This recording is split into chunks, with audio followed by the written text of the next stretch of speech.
সকলের রান্না হয়ে গেছে। আমার এই হলো, আজকে আমি বানাচ্ছি চিংড়ি দিয়ে লাউ চিংড়ি। এবং আলু মাছ চিংড়ি মাছ ভেজে নিয়েছি, এখানে মশলা নিয়ে নিয়েছি, কড়াইয়ের মধ্যে লাউটা দিয়ে দিয়েছি। এই লাউ হচ্ছে ভাজা হচ্ছে, লাউটা নুন দিইনি এখনো, নুন দিলে জল বেরিয়ে যাবে, আগে ভালো করে ভেজে নেবো। তারপর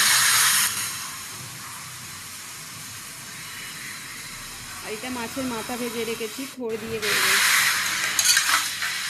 লাউ ভাজা হয়ে এসছে আমার,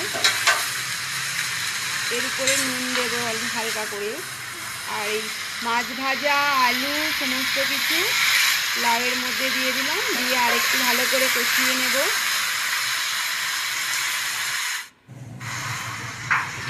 এবার কড়াই তেল দিয়েছি, গোটা লঙ্কা, পাঁচফোড়ন, তেজপাতা দিলাম, দিয়ে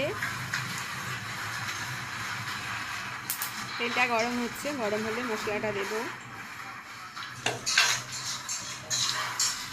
শুকনো লঙ্কা,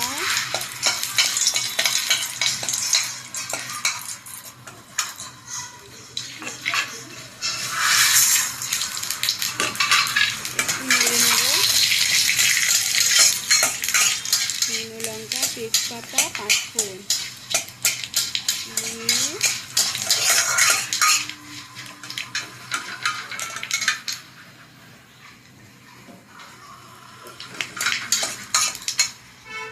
লাউ চিংড়িটা আমার হয়ে গিয়েছিল, সমস্তটা করিয়েই রেখেছি। এবার ফোড়নের মধ্যে এটাকে ঢেলে দেব।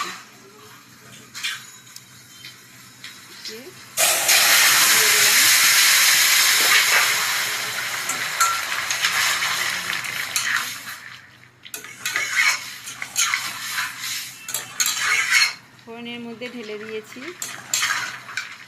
এতে আমি বেশি মশলা দিইনি, আদাও দিইনি, সব দেবো ভাজা মশলা, ধনে জিরে মরিচ সমস্ত কিছু আগেই ভেজে নিয়েছিলাম, সেগুলো গুঁড়িয়ে রেখেছি।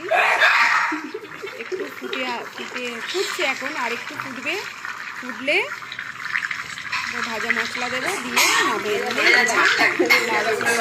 রেডি। এই যে ভাজা মশলাটা ছড়িয়ে দিলাম।